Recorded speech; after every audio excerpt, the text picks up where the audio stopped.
नमस्कार दोस्तों हम देख रहे थे हिंदी के मॉडल पेपर और आज का जो हमारा मॉडल पेपर रहेगा वो रहेगा 7 नंबर का दोस्तों। इससे पहले हमने 6 हिंदी के मॉडल पेपर ले लिए थे दोस्तों। अगर अभी तक वो आपने नहीं देखे हैं तो प्ले लिस्ट बनी हुई है हिंदी मॉडल पेपर के नाम से, वहां पर आपको सभी मॉडल पेपर मिल जाएंगे, एक बार उनको जरूर देखें दोस्तों। सभी जो मॉडल पेपर है वो जो एग्जाम का न्यू पैटर्न आया है दोस्तों उसी पर आधारित है, तो इसलिए आप हर एक मॉडल पेपर को देखें और वही क्वेश्चन है जो बहुत ही एग्जाम की दृष्टि से इंपॉर्टेंट है।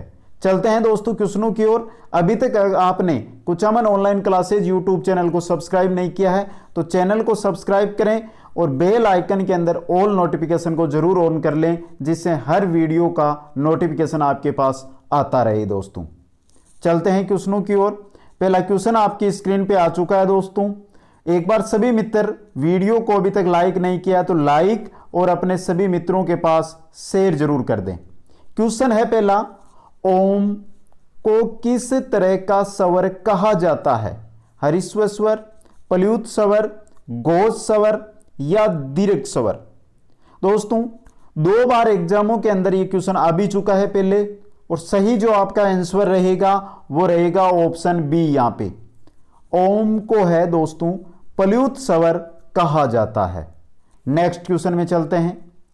क्वेश्चन नंबर 2 है दोस्तों, भारतीय सेना बहुत शक्तिशाली है, रेखांकित शब्द में संज्ञा है। जो शब्द क्या दिया आपको? भारतीय। भारतीय के अंदर कौन सी संख्या है? जातिवाचक, भाववाचक, व्यक्तिवाचक या विशेषण शब्द है? ये बात किसकी कर रहे हैं? यहां पर हम संज्ञा की कर रहे हैं, तो हमें बताना क्या है? संज्ञा ही बतानी है। कौन सी संज्ञा है? जातिवाचक। भारतीय एक जाति का बोध कराता है, तो भारतीय में कौन सी संज्ञा होगी? जातिवाचक संज्ञा होगी। नेक्स्ट क्वेश्चन में चलते हैं। नेक्स्ट क्वेश्चन है, निम्न में से कौन सा गुण संधि का उदाहरण नहीं है? 4 आपको उदाहरण दिए गए हैं, इनमें से गुण संधि का उदाहरण कौन सा नहीं है?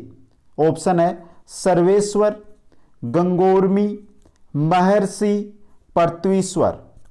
तो दोस्तों यहां पे हम बात करें सर्वेश्वर, या फिर बात करें गंगोर्मी, या फिर बात करें महर्षि, ये सभी के सभी गुण संधि के हैं। तीनों के तीनों किसके हैं? गुण संधि के हैं। लेकिन बात किसकी करते हैं दोस्तों?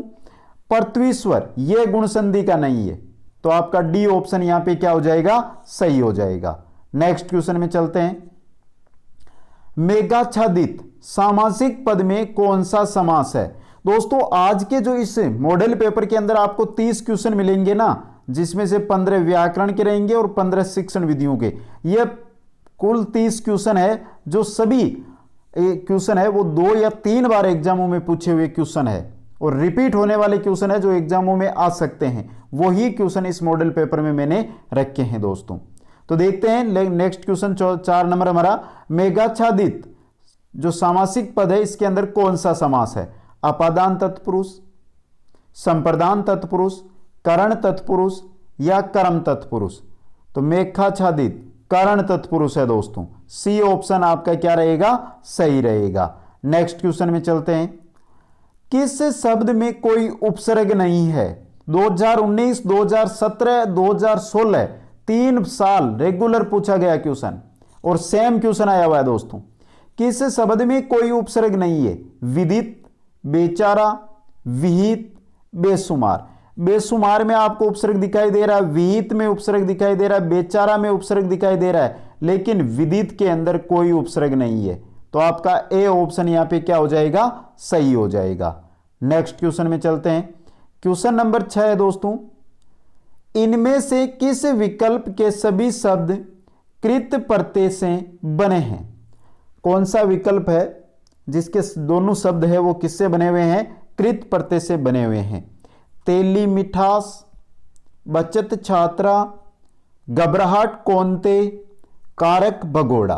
बात किसकी कर रहे हैं यहां पे? कृत प्रत्यय की। 2018 और 2017 के अंदर आया हुआ क्वेश्चन है दोस्तों ये। सही आंसर डी ऑप्शन रहेगा आपका, कारक भगोड़ा। ये कृत प्रत्यय से बने हुए शब्द है। नेक्स्ट क्वेश्चन में चलते हैं। क्वेश्चन नंबर 7 है, इनमें से कौन सा शब्द तत्सम है? तत्सम शब्द कौन सा है? स्वतंत्रता, श्रद्धा, झोंपड़ियों, आजादी। पटवार एग्जाम, रीट एग्जाम और एसआई एग्जाम तीनों के अंदर सेम क्वेश्चन आ चुका है दोस्तों। वहां पर आजादी की जगह ऑप्शन था ए व बी दोनों, ए व बी दोनों। मैंने यहां पे आपको आजादी ले ली। बात कर रहे तत्सम शब्द, तो आपके स्वतंत्रता और श्रद्धा है, दोनों के दोनों क्या है? तत्सम शब्द है। तो ए व बी आपका क्या रहेगा? यहां पे सही रहेगा। नेक्स्ट क्वेश्चन में चलते हैं। अच्छे कर्मों के प्रति उत्साह सराहनीय है तो बुरे कर्मों के प्रति साहस है। यह दोस्तों आपके विलोम शब्दों से रिलेटेड क्वेश्चन है। अब बताइए सराहनीय है, इसका विलोम क्या होगा? अच्छे कर्मों के प्रति उत्साह क्या है? सराहनीय। तो बुरे कर्म है उनके प्रति साहस है ग्रहणीय, आशंसकीय, निंदनीय या दहनीय? सी ऑप्शन सही रहेगा। बुरे कर्मों के प्रति साहस निंदनीय है, सी ऑप्शन सही रहेगा दोस्तों। नेक्स्ट क्वेश्चन में चलते हैं। किस विकल्प में मुहावरे का भावार्थ सही है? देखते हैं दोस्तों।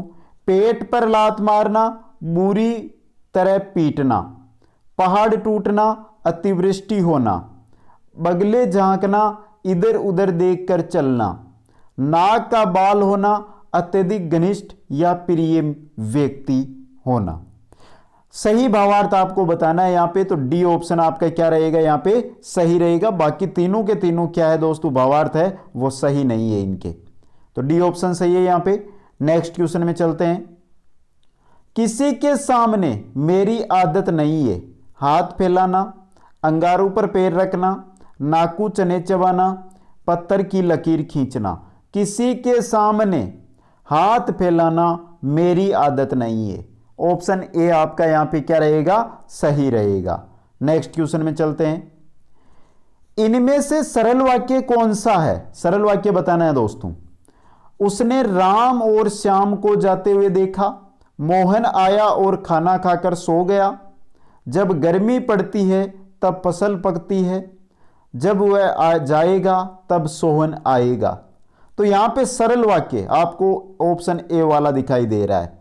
उसने राम और श्याम को जाते हुए देखा, ये कैसा वाक्य है? सरल वाक्य है दोस्तों। नेक्स्ट क्वेश्चन में चलते हैं। नाव पानी में डूबती चली गई, पदबंध पूछा है दोस्तों। रेखांकित जो दिया गया है उसके अनुसार आपको पदबंध बताना है। संज्ञा पदबंध है, सर्वनाम पदबंध है, विशेषण पदबंध है, क्रिया पदबंध है दोस्तों। तो डूबती चली गई क्रिया हो रही है दोस्तों, डूबती चली गई क्रिया हो रही है, मतलब क्रिया पदबंध है। मित्रों आप सभी को मैं बता देना चाहता हूं, हिंदी व्याकरण अगर आप ऐसे पढ़ते जाओगे तो बहुत लंबी है, लेकिन अगर आप एक बार प्ले लिस्ट में जाके जो हिंदी व्याकरण के टॉपिक के वीडियो मैंने अपलोड किए हैं, कोई सा भी, जैसे संधि है, जैसे समास है, पदबंध है, ऐसे टॉपिक है जिनको आप ट्रिक से याद कर सकते हो और क्वेश्चन को देखते ही आंसर बता सकते हो दोस्तों। समय निकालिए दोस्तों, अभी आपके पास समय है तो इस समय का सदुपयोग करते हुए 1 दिन 2 दिन 3 दिन के अंदर आप सभी वीडियो देख लीजिए, उनकी ट्रिक अपने नोटबुक में लिख लीजिए, बहुत फायदा मिलेगा दोस्तों। चलते हैं नेक्स्ट क्वेश्चन की ओर। क्वेश्चन नंबर हमारा 13 है। उपत्यका शब्द के लिए उपयुक्त वाक्यांश है कौन सा है? पर्वत के ऊपर की भूमि, पर्वत के नीचे की भूमि, पर्वत की छाया, नृत्य की एक विद्या। पूछा क्या है कि उपत्यका जो शब्द दिया है इसके लिए वाक्यांश, 1 वर्ड का क्वेश्चन आया है दोस्तों, एक शब्द का क्वेश्चन है ये।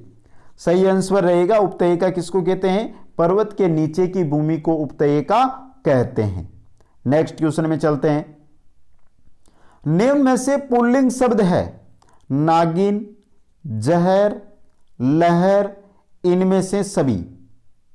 तो दोस्तों बात कर रहे हैं पुल्लिंग शब्द की, तो पुल्लिंग यहां पे है आपके जहर। ऑप्शन बी आपका क्या रहेगा? सही रहेगा। नेक्स्ट क्वेश्चन में चलते हैं। सिरावण किसे कहते हैं? यह राजस्थानी शब्दों का क्वेश्चन है। सिरावण किसे कहते हैं? कृषकों द्वारा की गई सिंचाई, ढूंढाड़ क्षेत्र में ग्रामीणों की वेशभूषा, कृषकों का दोपहर का भोजन, कृषकों का सुबह का भोजन, या यहां पे हम कर सकते हैं नाश्ता। तो दोस्तों सिरावन उसको कहते हैं जो कृषक द्वारा सुबह का भोजन या सुबह का जो नाश्ता लिया जाता है उसी को क्या कहते हैं, सिरावन कहते हैं। नेक्स्ट क्वेश्चन में चलते हैं। अब रहेंगे हमारे 15 क्वेश्चन शिक्षण विधियों से रिलेटेड। बुलेटिन बोर्ड है सर्वे सामग्री, दृश्य सामग्री, दृश्य सर्वे सामग्री, कोमल सामग्री। बात किसकी कर रहे हैं मित्रों, यहां पे बुलेटिन बोर्ड की। जो बुलेटिन बोर्ड होता है दोस्तों वो एक दृश्य सामग्री होता है, दृश्य सामग्री। बी ऑप्शन आपका यहां पे सही रहेगा। नेक्स्ट क्वेश्चन में चलते हैं। बुलेन ने शिक्षा में कौन सा नवीन आयाम दिया? बी.एस. बल्यूम है, उन्होंने शिक्षा के अंदर कौन सा नवीन आयाम दिया था? हर्बर्ट उपागम, मूल्यांकन उपागम, RCEM उपागम, मोरिसन उपागम। तो बल्यूम के द्वारा शिक्षा के अंदर जो उपागम दिया गया था वो था आपका मूल्यांकन उपागम। बी ऑप्शन आपका सही रहेगा। नेक्स्ट क्वेश्चन में चलते हैं। निम्न में से रचना शिक्षण की विधि नहीं है। रचना शिक्षण की विधि कौन सी नहीं है?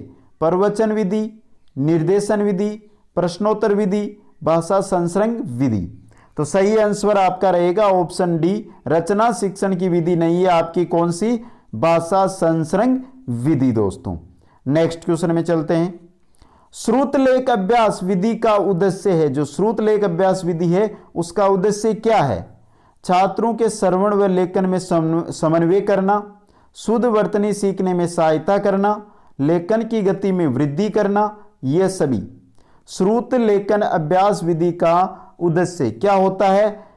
तीनों ऑप्शन सही है। छात्रों के श्रवण व लेखन के मध्य समन्वय भी किया जाता है, शुद्ध वर्तनी सीखने में सहायता भी करती है और लेखन की गति में वृद्धि भी करती है। डी ऑप्शन यह सभी आपका सही रहेगा।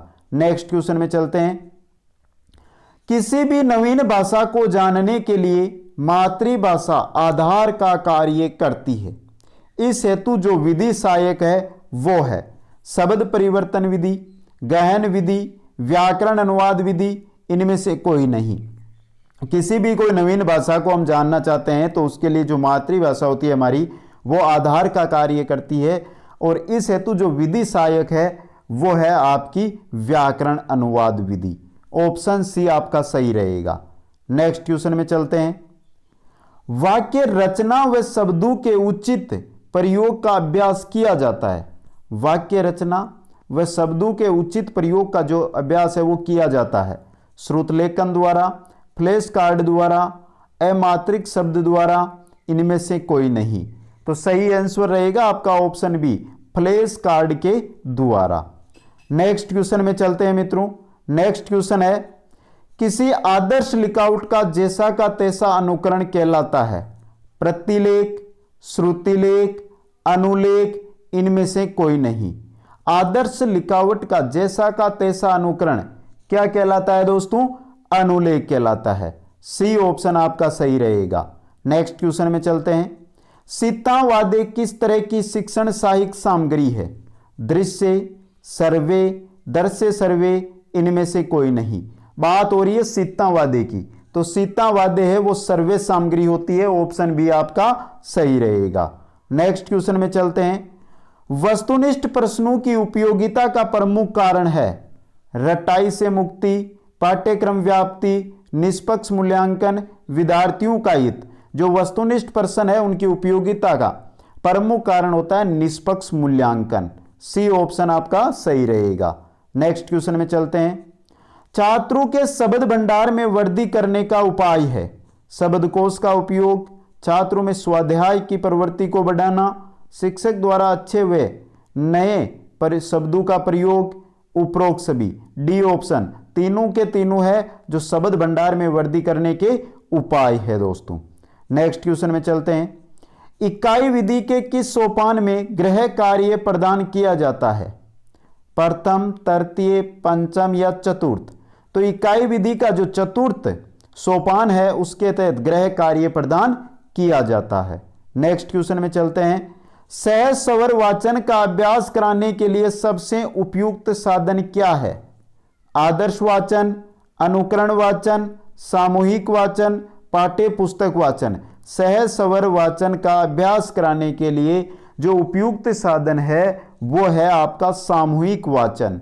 सी ऑप्शन आपका सही रहेगा। नेक्स्ट क्वेश्चन में चलते हैं। शिक्षण में सबसे महत्वपूर्ण कार्य है विषय निर्धारण, उद्देश्य निर्धारण, बिंदु निर्धारण, समय निर्धारण। शिक्षण के अंदर सबसे जो महत्वपूर्ण कार्य है वो होता है उद्देश्य का निर्धारण। बी ऑप्शन आपका सही रहेगा। नेक्स्ट क्वेश्चन में चलते हैं। भाषा शिक्षक का विशेष अनिवार्य गुण है विषय का विस्तृत ज्ञान, बाल मनोविज्ञान का ज्ञान, शिक्षण विधियों का ज्ञान, शुद्ध उच्चारण। यहां पर बात हो रही है भाषा शिक्षक की। जो भाषा शिक्षक है उसका विशेष और अनिवार्य जो गुण है वो होता है शुद्ध उच्चारण। डी ऑप्शन आपका सही रहेगा। चलते हैं दोस्तों अंतिम क्वेश्चन की ओर। और सभी साथी है जो कमेंट करके बताएं कि 30 में से आपने कितने क्वेश्चन है सही अटेंड किए हैं इस क्वेश्चन के बाद। श्रवण कौशल को विकसित करने के लिए उपयुक्त प्रणाली है व्याख्या प्रणाली, तुलना प्रणाली, गीत प्रणाली, खेल प्रणाली। तो बात हो रही है श्रवण कौशल। श्रवण कौशल को विकसित करने के लिए जो उपयुक्त प्रणाली है मित्रों वो है आपकी खेल प्रणाली। डी ऑप्शन आपका सही रहेगा दोस्तों। तो एक बार सभी साथी है वो कमेंट करके बताइए कि 30 में से कितने क्वेश्चन आपने यहां पे सही अटेंड किए हैं। और जिन भी मित्रों ने अभी तक वीडियो को लाइक नहीं किया है वो सभी एक बार लाइक कर दें और सभी अपने मित्रों के पास इस वीडियो को शेयर जरूर करें। आप सभी को बहुत बहुत धन्यवाद। जय हिंद, जय भारत।